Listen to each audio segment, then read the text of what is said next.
1 मार्च को प्रधानमंत्री नरेंद्र मोदी ने देसी कोरोना वैक्सीन कोवैक्सीन की पहली डोज ली, तो ये उनका भारत के वैज्ञानिकों पर भरोसा ही था। 38 दिनों बाद 8 अप्रैल को कोवैक्सीन की दूसरी डोज प्रधानमंत्री नरेंद्र मोदी को दी गई। देश की सरकार के मुखिया से लेकर खास व आम को अब तक कोवैक्सीन के 4,54,00,000 से अधिक डोज लग चुके हैं। कोवैक्सीन डोज लगने के आंकड़े गिनाने का मकसद ये बताना है कि भारत की पहली देसी कोरोना वैक्सीन पर WHO का भी भरोसा बढ़ रहा है। एक इंटरव्यू में WHO की chief scientist doctor Soumya Swaminathan ने कहा है कि कोवैक्सीन का डेटा अच्छा है। सौम्या स्वामीनाथन के मुताबिक कोवैक्सीन की प्रभावशीलता काफी अच्छी है। डेल्टा वेरिएंट पर प्रभावशीलता थोड़ी कम है, लेकिन फिर भी ठीक है। इसके सुरक्षा मानक WHO की कसौटी के मुताबिक हैं।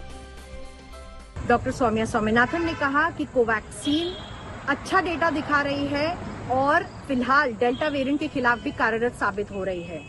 कोवैक्सीन पर ब्रेक थ्रू इन्फेक्शंस भी देखे गए हैं। 60% ब्रेक थ्रू इन्फेक्शंस हैं, लेकिन एफिकेसी अभी भी अच्छे लेवल पर है। इसका ये मतलब है कि हालांकि डेल्टा वेरिएंट के खिलाफ थोड़ी बहुत एफिकेसी वैक्सीन की कम हो जाती है, लेकिन वो इतनी भी खराब नहीं है, अच्छी खासी प्रोटेक्शन दे सकती है।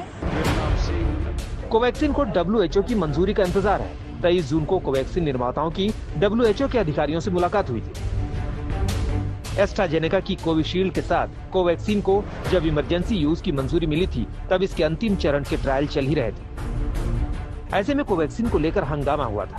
हालांकि सरकार की ओर से भरोसा दिलाने की कोशिश हुई थी कि भारत के ड्रग्स कंट्रोलर DCGI की मंजूरी कोवैक्सीन के तमाम पहलुओं को परखने के बाद ही दी गई थी। अभी पिछले हफ्ते कोवैक्सीन का फाइनल डेटा आ गया है। तीसरे चरण में कोरोना के खिलाफ इसकी संपूर्ण प्रभावशीलता 77.8% आंकी गई है। भारत में कोरोना की दूसरी लहर के लिए जिम्मेदार डेल्टा वेरिएंट पर कोवैक्सीन 65.2% प्रभावकारी है। वैक्सीन एक बढ़िया वैक्सीन है जिनके फेज 3 ट्रायल अभी पब्लिश हुआ है और हम मानते हैं कि बहुत जल्द ये WHO का अप्रूवल मिल जाए इनका। कोवैक्सीन का ओवरऑल प्रोटेक्शन है 78% और सीवियर डिसीज से, गंभीर बीमारी से प्रोटेक्शन मिलता है 93%। 93% प्रोटेक्शन हमें मिलता है और इस वैक्सीन का प्रोटेक्शन मिलने के लिए 2 डोज की जरूरत है और 2 डोज लेने से बहुत अच्छा प्रोटेक्शन मिलता है ये वैक्सीन से।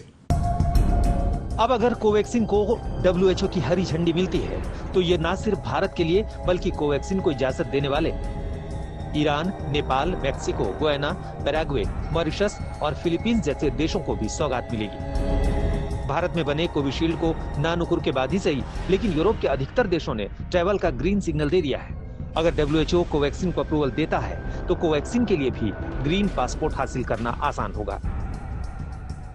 अभी तक भारत बायोटेक के कोवैक्सीन को इमरजेंसी यूज ऑथराइजेशन WHO की तरफ से नहीं मिली है।